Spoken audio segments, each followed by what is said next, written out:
कानपुर में इत्र कारोबारी के ठिकाने पर इनकम टैक्स रेड में 150 करोड़ से ज्यादा की मिली संपत्ति। 500 रुपए की गड्डियां गिनने के लिए मंगानी पड़ी मशीन। कानपुर में शिखर पान मसाला में जीएसटी का भी छापा। टैक्स चोरी के मामले को लेकर आईटी की रेड। सीबीआईसी के चेयरमैन विवेक जौहरी ने कहा, फेक इनवॉइसिंग का केस है, इस पर कार्रवाई हो रही है, अभी ज्यादा कुछ कहना मुश्किल है। कुछ ऐसी हैं अभी भी बीच में जिन पर काम होना बाकी है, काम चल रहा है, उन पर हम कार्य आगे बढ़ाएंगे और national trade facilitation action plan भी है हमारा। लुधियाना कोर्ट ब्लास्ट में बब्बर खालसा का हाथ होने का शक। गृह मंत्री अमित शाह ने सीएम चन्नी से की बात। आज पंजाब के डीजीपी की अहम बैठक। लुधियाना धमाके में फोरेंसिक टीम की शुरुआती जांच में बड़ा खुलासा। धमाके में भारी मात्रा में विस्फोटक हाई ग्रेड एक्सप्लोजिव का इस्तेमाल किया गया था। लुधियाना ब्लास्ट के बाद सवालों में पंजाब पुलिस। 2 चिट्ठियों से बड़ा खुलासा। पाकिस्तान और खालिस्तानी आतंकी हमले का पहले से था अलर्ट, लेकिन फिर भी सुरक्षा इंतजाम में चूक हुई। लुधियाना ब्लास्ट पर हरकत में केंद्रीय कानून मंत्री किरण रिजिजू पंजाब पहुंचे। लुधियाना धमाके पर बोले सीएम केजरीवाल, पंजाब में कमजोर सरकार है, जब तक कमजोर सरकार रहेगी तब तक ऐसे धमाके होते रहेंगे। खेद का विषय ये है कि आज पंजाब में एक बहुत कमजोर सरकार है। चन्नी सरकार बहुत कमजोर सरकार है और ये लोग आपस में ही लड़ रहे हैं। इनके पास पंजाब को संभालने के लिए समय ही नहीं है। तो कैसे पंजाब को आज एक स्थिर, ईमानदार और सशक्त मजबूत सरकार चाहिए जो कि ऐसे साजिशकर्ताओं के खिलाफ सख्त से सख्त कार्रवाई। पंजाब सरकार का किसानों के लिए बड़ा ऐलान। किसानों का 2 लाख तक कर्ज माफ करेंगे। 5 एकड़ तक जमीन वाले किसानों का कर्ज माफ होगा।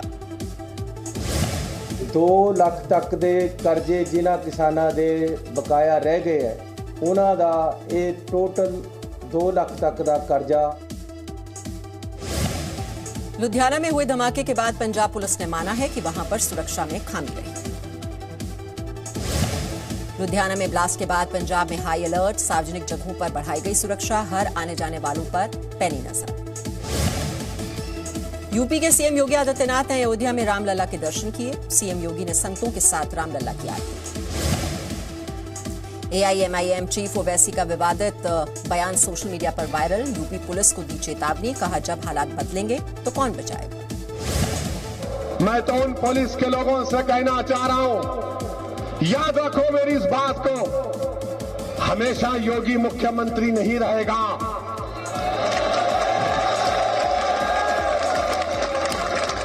हमेशा मोदी प्रधानमंत्री नहीं रहेगा। और हम मुसलमान वक्त के एतबार से खामोश जरूर हैं, मगर याद रखो हम तुम्हारे जुल्म को भूलने वाले नहीं हैं। ओमिक्रॉन को लेकर यूपी सरकार का बड़ा फैसला। कल से यूपी में नाइट कर्फ्यू। रात 11 बजे से सुबह 5 बजे तक रहेगी पाबंदी। यूपी के सीएम योगी आदित्यनाथ ने अयोध्या में हनुमानगढ़ी के किए दर्शन। केंद्रीय मंत्री सर्बानंद सोनोवाल भी मौजूद रहे। सीएम योगी आदित्यनाथ और केंद्रीय मंत्री रामदास छावनी पहुंचे। राम सत्संग भवन का उद्घाटन किया। सभी जनप्रतिनिधियों के सार्थक प्रयास से और प्रधानमंत्री मोदी जी के अहेतुक अनुकंपा से यहाँ पर अयोध्या विकास की एक नई ऊंचाइयों की ओर जा रहा है। दिल्ली के सीएम केजरीवाल ने गुरदासपुर में कहा, किसी भी धर्म की बेअदबी बर्दाश्त नहीं। बेअदबी के दोषियों को कड़ी सजा मिले। ये जरूर साजिश के तहत पंजाब का माहौल ख़राब करने के लिए किए जा रहे हैं। पंजाब के अंदर लोगों में माहौल ख़राब करने के लिए चंद लोग इसको वो कर रहे हैं।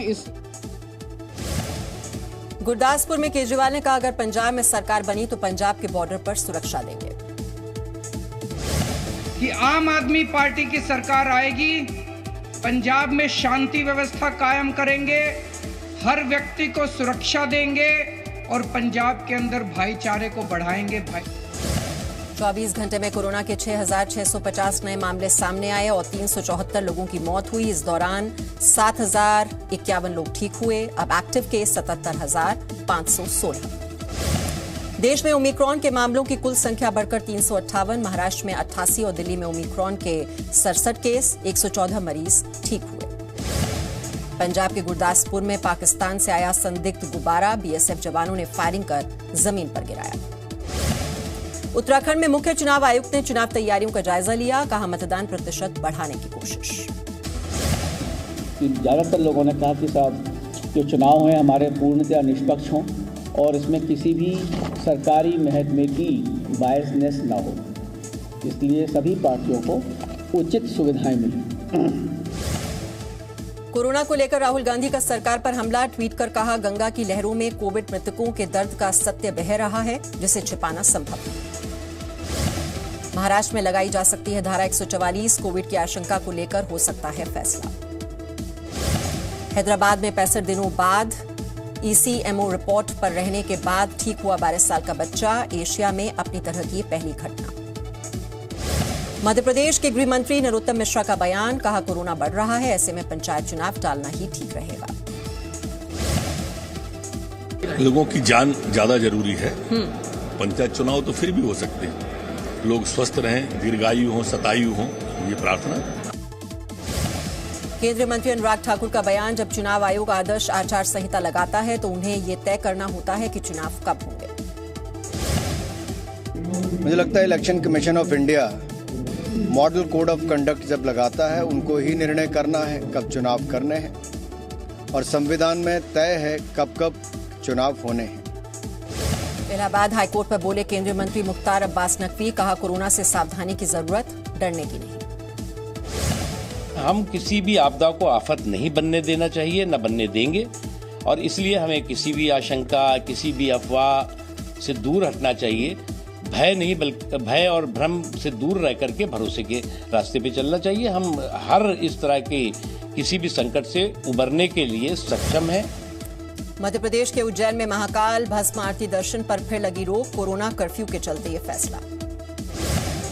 छत्तीसगढ़ के जांजगीर चांपा में कर्मचारी और कुत्ते की जुगलबंदी, वीडियो वायरल हुआ। दिल्ली के मेहरौली में पुलिस ने सील किया रेस्टोरेंट, डीडीएमए के आदेश के उल्लंघन का आरोप। टीएमसी में शामिल होंगे पूर्व जीजेएम नेता विनय तमांग, आज लेंगे टीएमसी की सदस्यता। एमपी विधानसभा की कार्यवाही अनिश्चितकाल के लिए स्थगित, शीत सत्र के आखिरी दिन सदन में जमकर हुआ हंगामा, विधानसभा अध्यक्ष बोले कांग्रेस विधायकों ने लगाए सबसे ज्यादा सवाल लेकिन चर्चा नहीं करना चाहते। कोरोना को लेकर शिवराज सरकार सतर्क, सीएम शिवराज ने आज बुलाई बैठक, मंत्री, कमिश्नर, कलेक्टर समेत वरिष्ठ अधिकारी होंगे शामिल, मुख्यमंत्री लेंगे हालात की रिपोर्ट। जम्मू कश्मीर के अनंतनाग में सुरक्षा बलों को बड़ी कामयाबी मिली, एक आतंकी मार गिराया, अरबानी इलाके में ऑपरेशन जारी। ओमिक्रॉन से खतरे को लेकर सुप्रीम कोर्ट में अर्जी, 5 चुनावी राज्यों में रैलियों पर रोक लगाने की मांग, डिजिटल रैली को लेकर आदेश की भी अर्जी। कोरोना पर एक्शन में चुनाव आयोग, 27 दिसंबर को स्वास्थ्य सचिव के साथ अहम बैठक। इलाहाबाद हाईकोर्ट की पीएम और चुनाव आयोग से अपील, ओमिक्रॉन के बढ़ते खतरे को देखते हुए टाले चुनाव, रैलियों की भीड़ पर जताई चिंता। विक्रम मजीठिया की जमानत याचिका पर आज मोहाली कोर्ट में सुनवाई, पंजाब में 6000 करोड़ के ड्रग्स रैकेट का मामला। धर्म संसद में भड़काऊ बयानबाजी पर बढ़ा विवाद, जितेंद्र त्यागी के खिलाफ हरिद्वार में 153A के तहत मामला दर्ज। म्यांमार में उग्रवादियों के शरण लेने पर भारत ने जताई चिंता, सीमा पर बढ़े आतंकी कैंप, मणिपुर में घुसपैठ की कोशिश में 40 उग्रवादी। अयोध्या कथित जमीन घोटाले के कांग्रेस के आरोप पर बीजेपी का जवाब, कहा ये नहीं चाहते कि राम मंदिर बने, लेकिन मैं कहूंगा कि मंदिर बनेगा। पार्टी के जो लोग हैं वो कोर्ट के अंदर इस बात का विरोध करते थे कि इसका फैसला जल्दी है, तो वो नहीं चाहते कि वहाँ राम मंदिर बने, परंतु मैं उनको कहना चाहता हूँ कि ध्यान रखिएगा 2024 में भव्य राम मंदिर बनेगा, हो सके तो पूजा करने आइएगा। लुधियाना ब्लास्ट पर कांग्रेस नेता राशिद अल्वी का बयान, कहा हर हमले के लिए पाकिस्तान को जिम्मेदार ठहराना सही नहीं है। हर बार इस तरीके के वाकयात होते हैं, कहीं बम फटता है, कहीं हमारे फौजी शहीद होते हैं, कहीं सिविलियंस होते हैं, और सिर्फ ये कह देना कि ये पाकिस्तान कर रहा है ये काफ़ी नहीं है। हमें मालूम है कि हमारा कौन दुश्मन है, उसका इंतजाम करना चाहिए। लुधियाना ब्लास्ट पर बीजेपी का कांग्रेस पर आरोप, कहा चन्नी सरकार बयान बदल रही है, अपने प्रदेश अध्यक्ष को समझाएं जो इमरान को दिलदार समझता है। पीएम मोदी मंत्रियों के साथ करेंगे बैठक, 29 दिसंबर को शाम 4 बजे ये बैठक होगी।